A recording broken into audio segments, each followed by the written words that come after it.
ఇక పాలన పతనం నేతగా విఫలం, రేవంత్ ఫెయిల్. ఎమ్మెల్యేలను కట్టడి చేయలేక చేతులెత్తేసిన ముఖ్యమంత్రి. రహస్య సమావేశాలు, ఫామ్ హౌస్ మీటింగ్లలో ఎమ్మెల్యేలు. రోజుకో కొత్త వివాదం. వర్గపోరుతో రచ్చకెక్కుతున్న కాంగ్రెస్ మంత్రులు. ఉత్తమ్, కోమటిరెడ్డి, అడ్లూరి, పొన్నం, నేడు కొండ సురేఖ, పొంగులేటి. ఇక రేవంత్ అసమర్థత వల్లే నిత్యం వివాదాలు. కాంగ్రెస్ చరిత్రలోనే విఫల సీఎంగా రేవంత్. అటు నేతగా ఇటు పాలకుడిగా ముఖ్యమంత్రి రేవంత్ రెడ్డి విఫలమయ్యారన్న విమర్శలు వెల్లువెత్తుతున్నాయి. ఓవైపు కాంగ్రెస్ అధికారంలోకి వచ్చి 20 నెలలు గడిచినా ఒక్క సంక్షేమ పథకాన్ని కూడా పూర్తి స్థాయిలో అమలు చేయలేకపోవడం, మరోవైపు మంత్రులు, ఎమ్మెల్యేలు రోజుకో వివాదంతో రచ్చకెక్కుతున్న వారిని కట్టడి చేయలేకపోవడమే రేవంత్ వైఫల్యంకు నిదర్శనమన్న వాదనలు వినిపిస్తూ ఉన్నాయి. కాంగ్రెస్ అధికారంలోకి వచ్చి 20 నెలలు గడిచింది, కానీ ఒక్క సంక్షేమ పథకం పూర్తి స్థాయిలో అమలు చేయలేకపోయింది. ఒక్క సంక్షేమ పథకాన్ని కూడా పూర్తి స్థాయిలో అమలు చేయలేకపోయింది. పైగా కేసీఆర్ ప్రభుత్వం అమలు చేసిన కేసీఆర్ కిట్, న్యూట్రిషన్ కిట్ వంటి అనేక పథకాలను పక్కన పెట్టింది. ఎన్నికల సమయంలో ఇచ్చిన 420 హామీల సంగతి సరే. దీంతో పాలకుడిగా సీఎం రేవంత్ రెడ్డి పతనమయ్యారు. నాయకుడిగా చూసిన విఫల ముద్ర స్పష్టంగా కనిపిస్తుంది. ఎమ్మెల్యేలను, మంత్రులను సమన్వయం చేయడంలో ఘోరంగా విఫలమయ్యారని రాజకీయ పరిశీలకులు అభిప్రాయపడుతున్నారు. 16 మంది మంత్రులుంటే వీరిలో ఏ 2 మంత్రుల మధ్య కూడా కనీస సమన్వయం లేదు. రోజుకో కొత్త పంచాయతీతో రచ్చకెక్కుతున్నారు. ఎమ్మెల్యేలు ఫామ్ హౌస్ మీటింగ్లు, రహస్య సమావేశాలతో బిజీగా ఉన్నారు. పార్టీ మీద, ప్రభుత్వం తీరుపై ఇష్టానుసారంగా మాట్లాడుతున్నారు. కొట్లాటతో కొందరు మంత్రులు రోడ్లపై చెలరేగిపోతుంటే ముఖ్యమంత్రిగా వారికి మూదాడు వేయలేక కీలకపడ్డారని రేవంత్ రెడ్డిపై విమర్శలు వస్తున్నాయి. కాంగ్రెస్లో చేరిన మాజీ ఎమ్మెల్యే ఒకరు తనను చంపుతాడేమోనని కాంగ్రెస్ సిట్టింగ్ ఎమ్మెల్యే బహిరంగ ఆందోళన వ్యక్తం చేయగా, ఈ ప్రభుత్వం కూలితేనే బాధితులకు న్యాయం జరుగుతుందని మరో కాంగ్రెస్ ఎమ్మెల్యే అంటా ఉన్నారు. మద్యం టెండర్ల వేళ ఇంకో ఎమ్మెల్యే ఏకంగా మద్యం దుకాణాలపై సొంత ఆంక్షలనే ప్రచారంలోకి తెచ్చారు. వాటికి ఒప్పుకుంటేనే వ్యాపారులు టెండర్లు వేయాలని హెచ్చరికలు జారీ చేశారు. ఎమ్మెల్యేలే ముందుపాటి పోలీసు అధికారులపై హౌస్ మోషన్లు, కోర్టులో పిటిషన్లు వేస్తామంటూ బెదిరింపులకు దిగుతున్నారు. ఎమ్మెల్యేలను కట్టడి చేసి పార్టీని, ప్రభుత్వాన్ని ఏకాతాటిపై నడపడంలో రేవంత్ రెడ్డి విఫలమయ్యారని రాజకీయ పరిశీలకులు వేలెత్తి చూపుతున్నారు. క్యాడర్ నుంచి లీడర్ దాకా విరామం లేకుండా పుట్టుకొస్తున్న వివాదాలు రేవంత్ నాయకత్వం సామర్థ్య లోపాన్ని బయటపెట్టాయని, కాంగ్రెస్ పార్టీ చరిత్రలోనే విఫల సీఎంగా మిగిలే దిశగా రేవంత్ అడుగులు పడుతున్నాయని వారు చెప్తా ఉన్నారు. అవును, మరి మన దగ్గర కాంగ్రెస్ పార్టీ వచ్చిన తర్వాత ఇప్పుడు 20 నెలలు వస్తుంది. 20 నెలల్లో కూడా మనం ఇక్కడ చూసుకున్నట్టయితే ఒకరి తర్వాత ఒకరు ఇద్దరి మధ్యలో, మంత్రుల మధ్యలో, ఎమ్మెల్యేల మధ్యలో ఇద్దరి మధ్యలో గొడవలు జరుగుతూ ఉన్నాయి. ఆ గొడవలు డైరెక్ట్ రోడ్డు మీద తీసుకొస్తున్నారు, మీడియా ముందు పెడుతున్నారు. ఇప్పుడు హాట్ టాపిక్గా మారింది అయితే మరి కొండ సురేఖను, పొంగులేటి శ్రీనివాసు. సో ప్రజా సమస్యల్ని వదిలి సొంత గొడవల్లో మంత్రులు.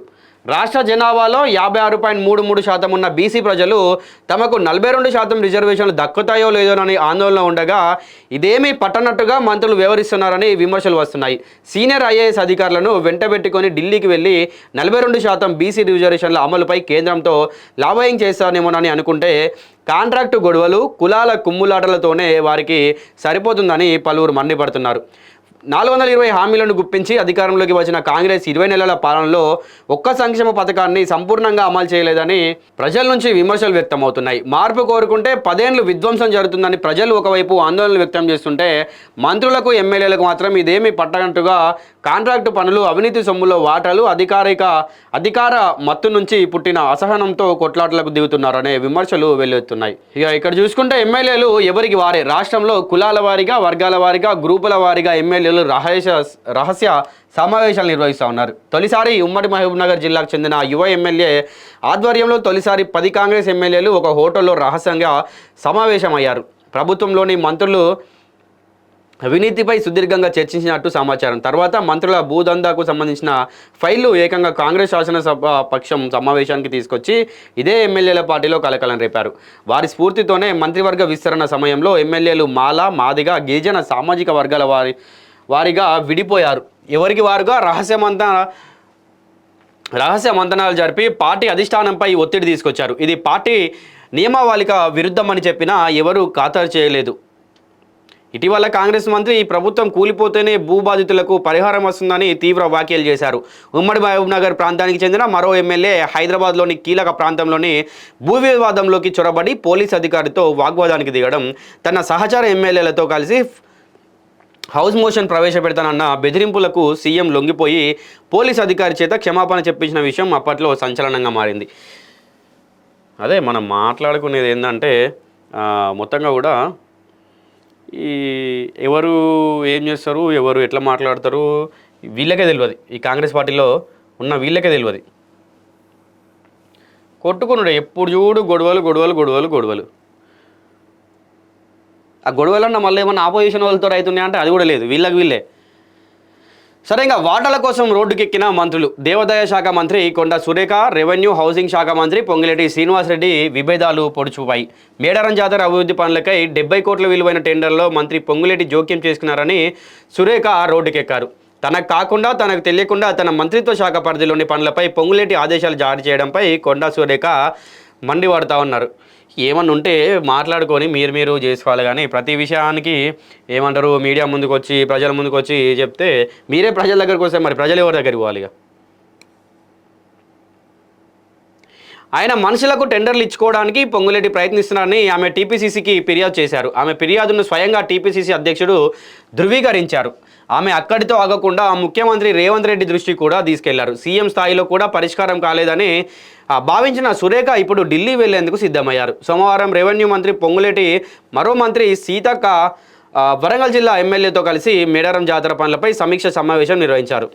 అయితే దేవాదాయ శాఖ మంత్రి కొండా సురేఖ ఈ సమావేశానికి గైర్హాజరయ్యారు. సో వాస్తవానికి మేడారం జాతర సమీక్షించడం ఆ శాఖ మంత్రిగా కొండా సురేఖ బాధ్యత, కానీ ఆమె లేకుండానే మేడారం జాతరపై సమీక్ష పూర్తి చేశారని, ఈ పరిణామం కేవలం మేడారం టెండర్ల చుట్టూ మాత్రమే కాదని ప్రభుత్వం లోపల ఉన్న మంత్రుల శక్తి సమతుల్యతను సూచిస్తుందని రాజకీయ విశ్లేషకులు అభిప్రాయపడుతున్నారు. మంత్రుల మధ్య అధికార పరిమితుల స్పష్టత లేకపోవడం, ఆధిపత్య కులాల ఆర్థిక వెలుసుబాటు ఉన్న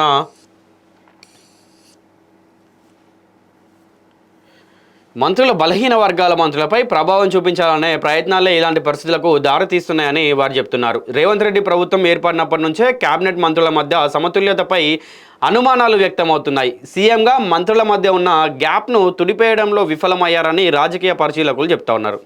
మొదట్లో ముఖ్యమంత్రితోటే పలువురు మంత్రులు అసంతృప్తిగా ఉన్నారనే ప్రచారం జరిగింది. దీంతో తన స్థానం బలోపేతం చేసుకోవడానికి తానే మంత్రుల మధ్య అపార్థాలను పెంచి పోషించారని గాంధీభవన్ సచివాలయాల వర్గాల్లో ప్రచారం జరుగుతుంది. అట్లేం అయ్యి ఉండదులే కానీ. సో మొత్తానికైతే కాంగ్రెస్ పార్టీ అంటేనే సరే సక్సెస్ ఫెయిల్ అనే విషయం తర్వాత పెడితే ఈ గొడవలు అనేటివి మాత్రం ఖచ్చితంగా ఎక్కువ ఉంటాయి అబ్బా. అది మనం ఇప్పుడు కాదు సరే ఇంత ముందు విషయం తర్వాత, కానీ ఈ ఎలక్షన్స్ 2023లో ఎలక్షన్స్ అయిపోయిన దగ్గర నుంచి చూస్తూ ఉన్నాం మనం. ఆ స్టార్టింగ్ ఎలక్షన్స్లో అప్పటి నుండి చూస్తూ ఉన్నాం. కాంగ్రెస్లో అయితే మంత్రికి వాళ్ళ గొడవలు అయితే, లేకుంటే ఎమ్మెల్యేల గొడవలు అయితే, ఎంపీలకు కానీ అటు ఇటు వీళ్ళకు మొత్తం గొడవలే ఉంటాయి. సో మీరు గొడవలు పెట్టుకోకుండా కొంచెం జనాల పరిస్థితి ఏందని కూడా ఆలోచిస్తే బాగుంటుంది.